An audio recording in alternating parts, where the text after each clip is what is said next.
I'm Nayan Chanda, editor of YaleGlobal Online, and we are delighted to have with us in our studio Matt Kroenig. He's assistant professor of political science at Georgetown University and an expert on non-proliferation issues. Mr. Kroenig has written several books. The most recent one is Exporting the Bomb, Technology Transfer and Spread of Nuclear Weapons. So welcome to Yale. Thank you. It's a pleasure to be here. So you have written a very thought-provoking and even controversial essay in Foreign Affairs, basically calling for action to stop Iran from producing the bomb. Now, some people have said that the cure may be worse than the disease. The consequences of a strike on Iran to stop them from producing the bomb might have consequences which could be far worse than Iranians holding on to a couple of bombs. Mm-hmm. So what's your answer to that? Yeah. Well, I'm afraid when it comes to Iran's nuclear program, we really have no good options. I mean, if we could solve this diplomatically, I think that would clearly be preferable, but I think there's good reason to think that we can't. The two sides just seem so far apart, and Iran's nuclear program continues to progress.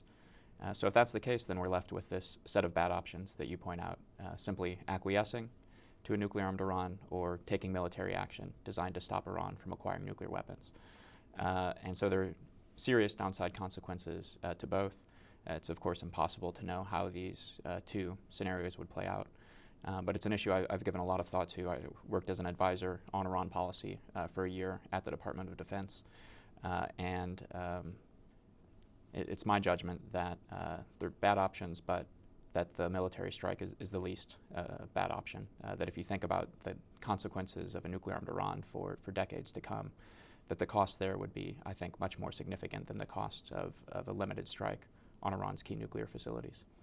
Okay, let's look at it from, first of all, from the point of view of feasibility of an airstrike or missile strike on nuclear Natanz or other installations. How certain can one be that it would actually end the program or simply delay it? Yeah. So first, I think it's important to distinguish between Israel's military option and the United States military option. So I think those things are often conflated in the public debate, but it's a mistake to do so because the United States, simply put, has much greater capabilities to inflict lasting damage on Iran's nuclear facilities. So I don't think that the Israeli military option is a good one because simply I don't think they have enough capability to really set back the program. The United States, on the other hand, does. And so when you're looking at the key facilities that you would want to destroy in Iran's nuclear program, Is the Natanz is the one, or? So I think there are 4 and possibly 5 that you would want to get. So there's the uranium enrichment facility at Natanz that you point out that's underground. There's the uranium enrichment facility at Qom, which is buried in the side of a mountain. There's the and Qom is the holy site in Iran.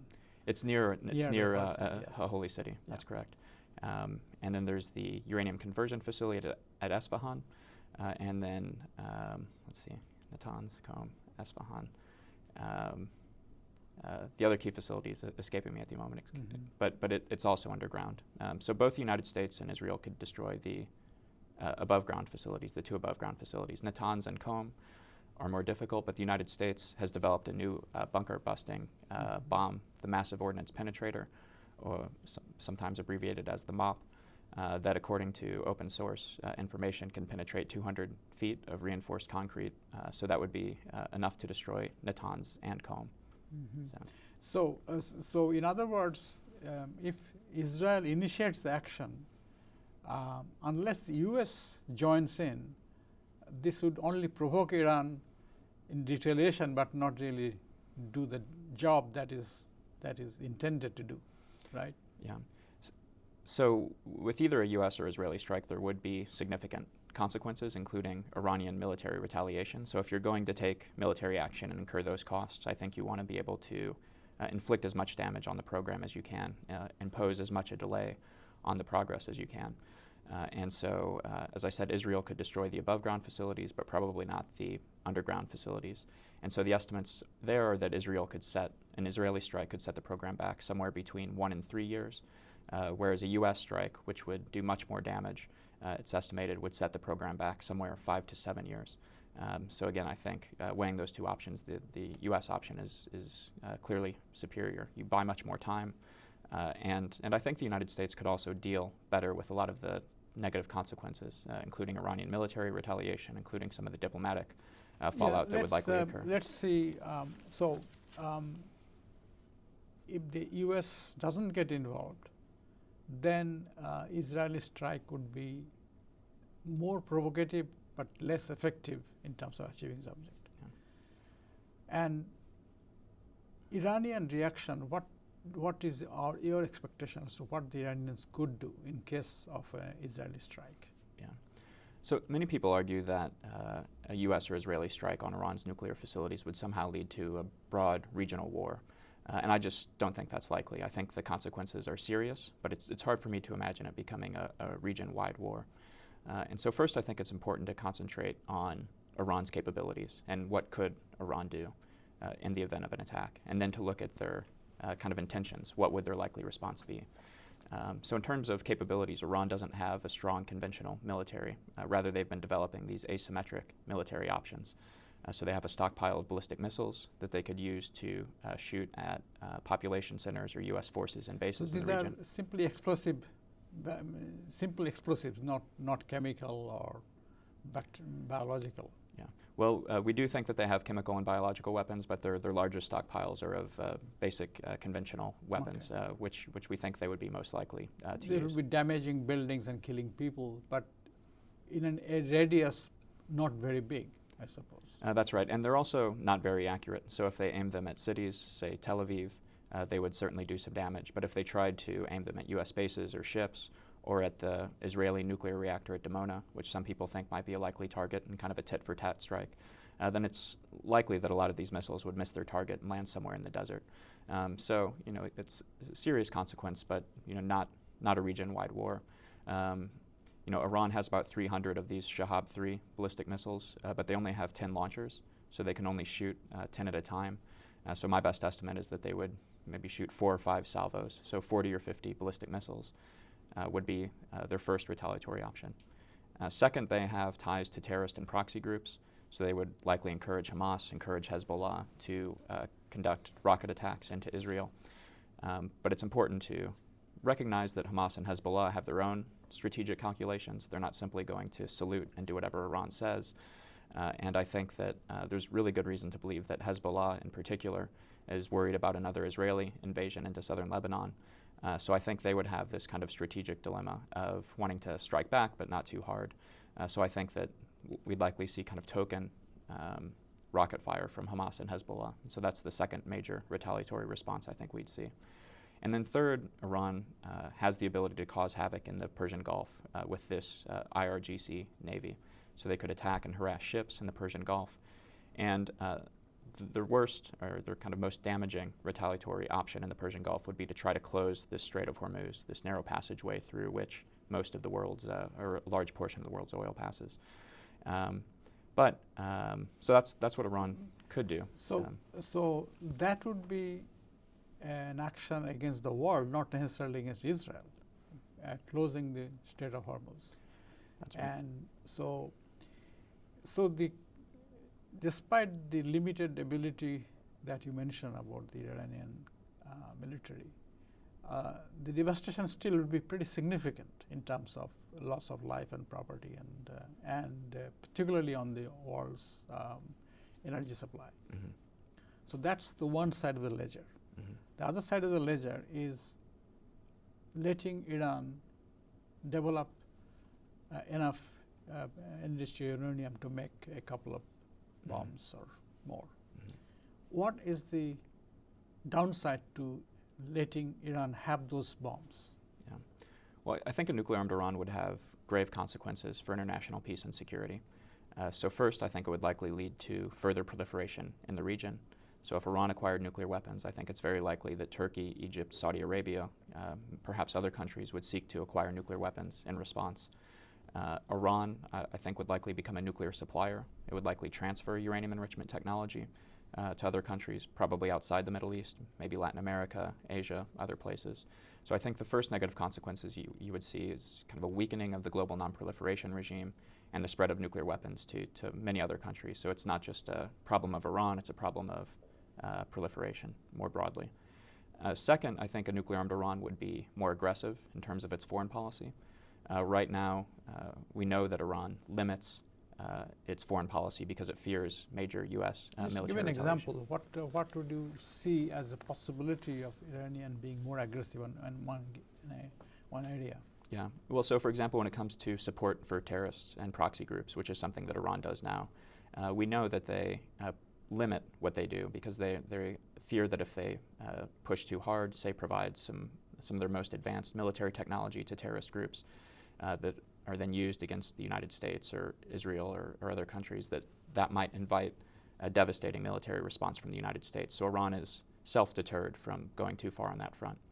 If they had nuclear weapons, on the other hand, if they felt like they could deter a major U.S. or Israeli military response, then there would be no reason for them to hold back. So I think they would likely step up their support to terrorist and proxy groups and would probably be more aggressive in terms of their just goals in the region and coercive diplomacy in the region. So if Iran is becoming more aggressive in a region with multiple nuclear-armed states, it could become an even more crisis-prone region.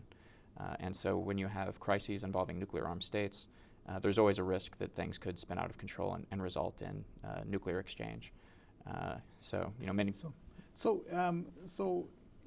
the way you are describing it, that Iran is kind of launched on a path to dominate the region by developing nuclear weapon, to cow other people to submission, or but what is their objective? Is it an imperial ambition, or is it what do you think is driving them?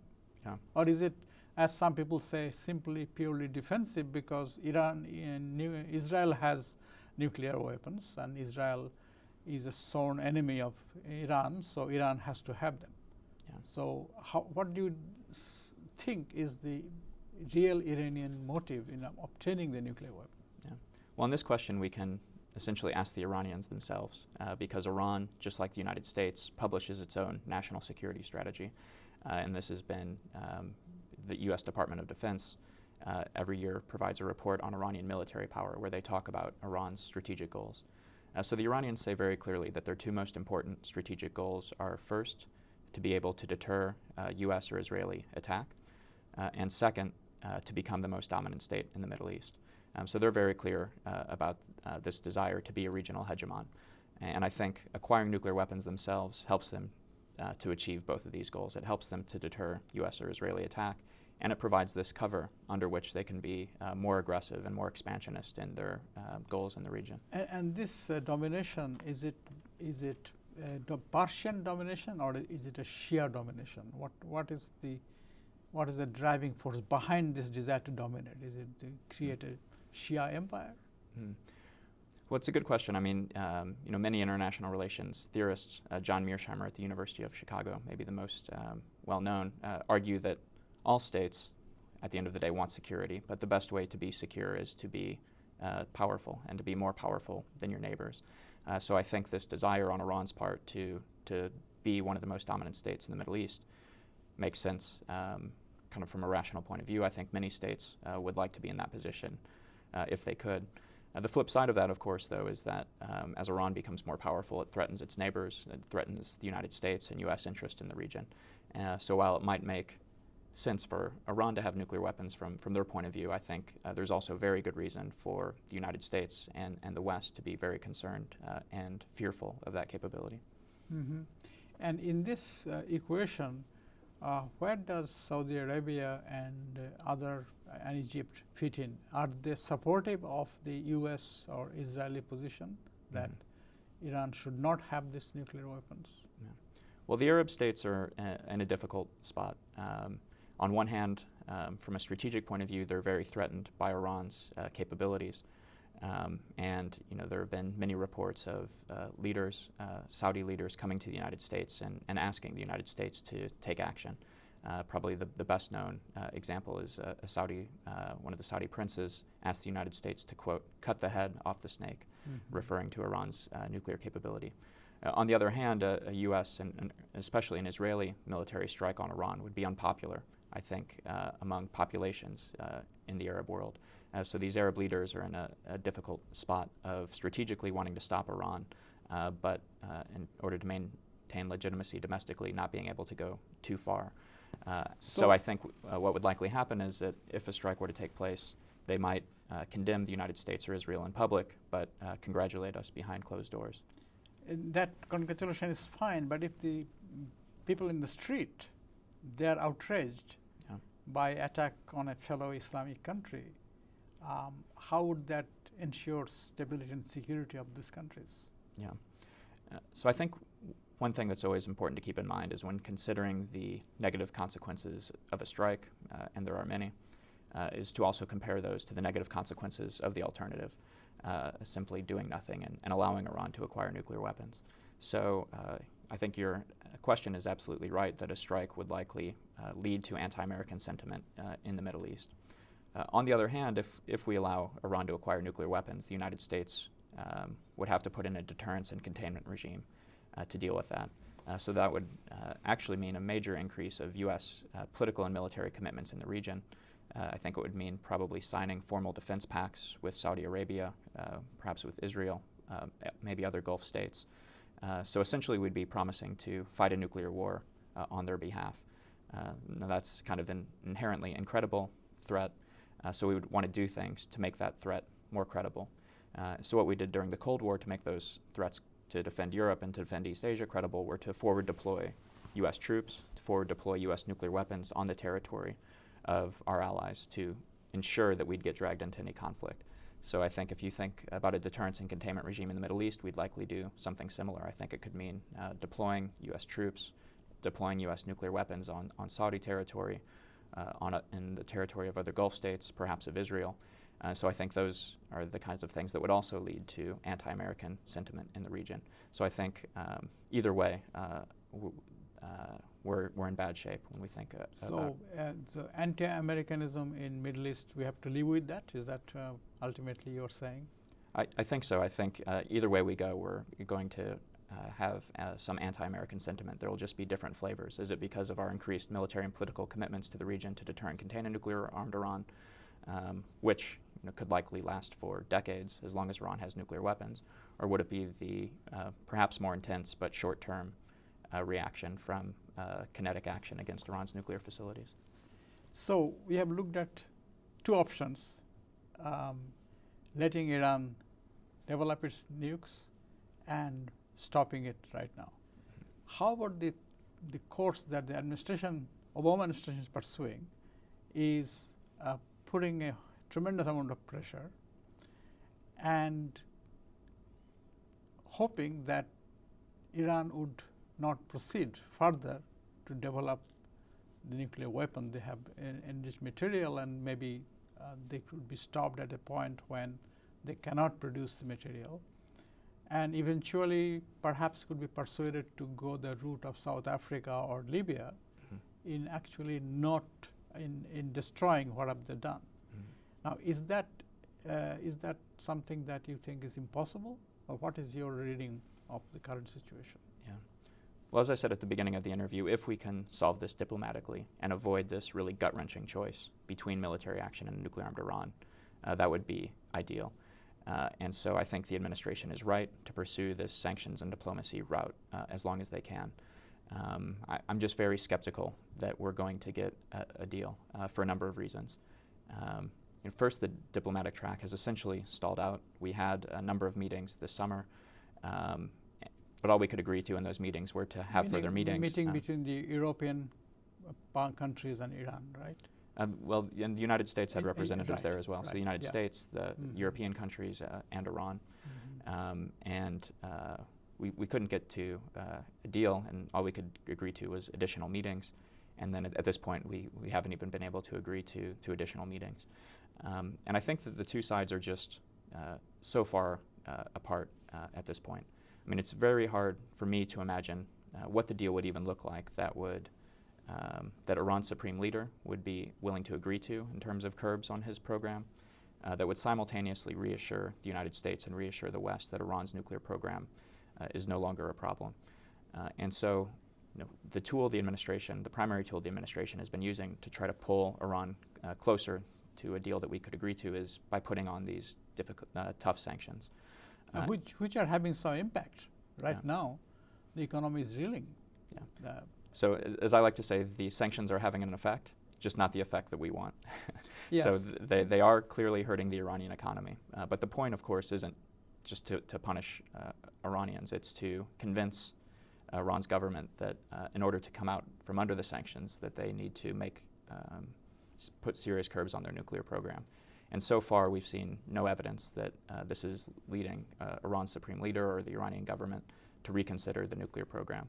So they're clearly concerned that the sanctions are hurting the economy, yet the nuclear program continues to move full steam ahead. Mm-hmm.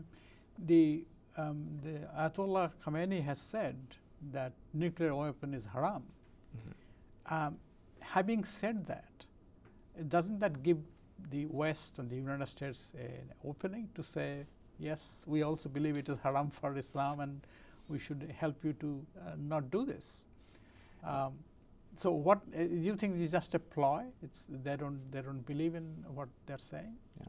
Well, I'm an expert on nuclear weapons proliferation, and I've studied the kind of military component of our strategy to Iran, both in terms of a strike and deterrence and containment. I'm not an expert on Muslim theology, so I won't pretend to be, but I have talked to many. And one thing that I hear is that the supreme leader can make these statements, but can also retract them or change them in the future, depending on circumstances. And so one example they give is during the Gulf War, or the first Iran-Iraq War, in the 1980s, that Iran's supreme leader at the time had said that developing weapons of mass destruction was haram. But then once Saddam Hussein started using weapons of mass destruction against Iran, then they changed their mind and said it's necessary to protect the revolutionary government in Iran, and that was a religious objective in and of itself that was important enough to override the previous statements against developing weapons of mass destruction. So it seems to me like he could do something similar here, to say, well, I had said that nuclear weapons are haram previously, but in order to save the revolutionary government, which is an important religious goal in and of itself, then I retract my previous statement and we need to develop nuclear weapons. So what is your estimate of the status of Iran's nuclear weapons program? Mm-hmm. Are they 5% away from producing it, or what is your reading? Yeah. Well, in order to develop nuclear weapons, Iran needs to do two things. First, they need to develop enough highly enriched uranium, and second, they need to take that uranium and fashion it into a nuclear weapon. So actually constructing a simple gun-type nuclear weapon, once you have the enriched uranium, is fairly simple. The long pole in the tent, as they say, is getting enough of the highly enriched uranium. So right now, Iran is enriching to 20%. In order to build nuclear weapons, they would have to enrich to 90%. So the question really is, how long, if the supreme leader made the decision today, would it take Iran to develop to enrich from 20% to 90% and to have enough for one nuclear weapon? I think that's really the key threshold point. And so the outside experts who have looked at this, David Albright in Washington is one, estimate that if they made that decision today, it would take somewhere between 2 and 4 months to get enough material. So I think 2 months is kind of the minimum time that we would have. But as long as the supreme leader doesn't make that decision to enrich above 20%, that timeline will continue to be pushed out. But how about designing a bomb? Because so far there is no evidence that they have actually tested any explosive device or trigger mechanism. And once they have done that, then they have to also miniaturize it to make it a payload of a rocket, which is again a very, very complex task. So what is your estimate of how long, even if they, in 4 months' time, they have enough enriched uranium to make a bomb, how long will it take for them to actually turn that into a usable payload on a rocket? Yeah. Well, this is a great question because I think the administration often points out these longer timelines of, well, first they would have to have the material, then they would have to weaponize it, then they would have to get it small enough to fit on the nose cone of ballistic missiles. So we're looking at years. And that's true, but I think it's actually irrelevant because when it comes to our options, the military option is really only good until they have the material. Because right now we can strike these facilities to prevent them from producing the material. Once they produce the material, the game's over because they could take that and move it anywhere, put it in underground facilities. We probably wouldn't even know where it is. So at that point, our military option, our only military option, would be a full-scale invasion to search the country for this enriched uranium. And that's, I think, not an option that would be seriously considered anytime soon, given the what happened in Iraq and Afghanistan. If we want to preserve this military option, then it has to be before they develop enough enriched uranium. And so that's why there's been something of a debate about red lines. I'm actually in favor of setting red lines to make it very clear that if they were to enrich to 90%, that's kind of the point of no return for us. We'd either have to use force then or not at all. And so, and how sure can you be about the extent of enrichment that they have done, so that that red line actually is operational? Yeah. How do you know that? So it's a good question. So we have a pretty good window into Iran's nuclear program because the International Atomic Energy Agency inspectors are there. So there are IAEA inspectors permanently in Iran. They visit the key declared nuclear facilities about every 2 weeks, and they write detailed reports every 3 months or so. So we have a very good sense of what's there. So if Iran were to enrich above 20% at Natanz or Qom, then the IAEA inspectors are there taking samples. They would detect it within about 2 weeks, which is how often they're visiting the facilities. Now there is the question of possible unknown facilities. What if they have facilities we don't know about where they're enriching? And that would be a problem. I think it's unlikely for a number of reasons that they have those undeclared facilities. So I think right now, if they were to enrich to higher levels, it would have to be at one of these 2 facilities where we have inspectors on the ground. So you actually you support Benjamin Netanyahu's position that U.S. should actually lay down a red line? Yeah. Well, I had an article in the Washington Post in May where I made the case for setting red lines. And I think that there would be a number of advantages to that and no real disadvantages. So first, as I pointed out, it is, in fact, our red line. If we're going to use military force, that would be the last point at which it would be a viable option, enriching to 90%. I think making that clear, though, has at least 2 advantages. One, you might deter Iran from enriching up to or past that level.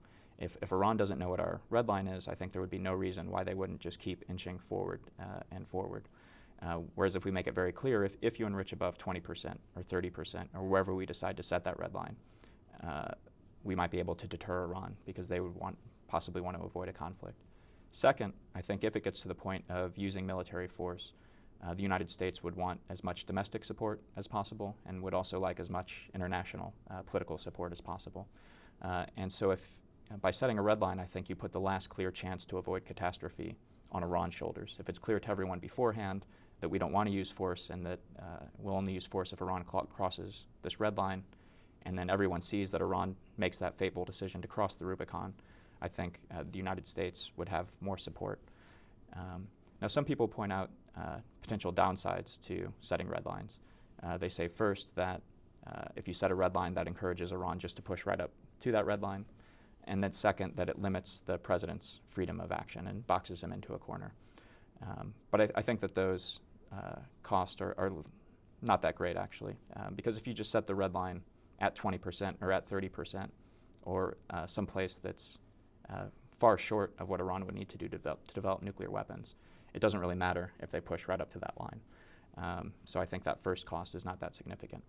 And then second, in terms of limiting the president's freedom of maneuver, I think that's only true if the president's bluffing when he says he's willing to use force to stop Iran from acquiring nuclear weapons.